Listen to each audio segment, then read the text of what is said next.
Дал ушинте уйсаш, айылды капалар жана жеңелер үчүн жат көрүнүш эмес. Ал эми үйдө 20га жакын саан үй болсо, колдун күчү жеткиликсиз. Ал үчүн мындай атайын аппараттар колдонулат. Жаш фермер Кырказык айылынын тургуну Сыймык Кубанычбек уулунун жумушу таң эрте башталат. Анткени малдары жайытка эрте чыкканына байланыштуу алардын тоютун берип, сүтүн сааганга үлгүрүш керек.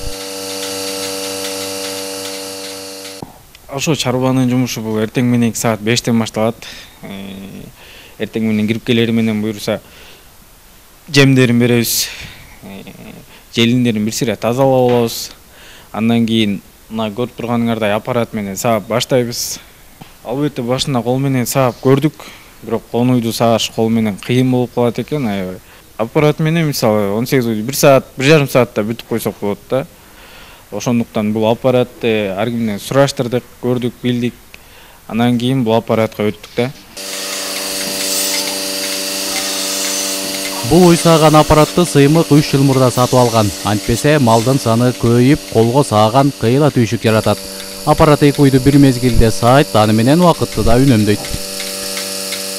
Карманыбыздын коросунда 28ге жакын бодомал бар. Саан уйлардан күнүнө 200 литрден ашык сүт алат.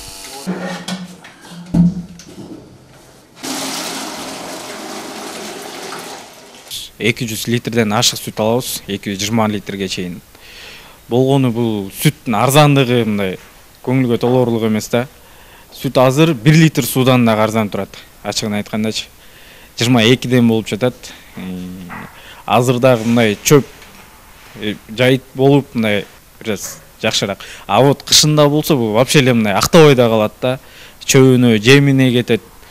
Мындай эсептеп келсең, бул сүттүн эмеси аябай эле арзан болуп кетти. Фермердин коросунда өзгөчөлөнгөн породалуу малжандык деле көрүнбөйт. Кадимки кыргыз уйлары багылат.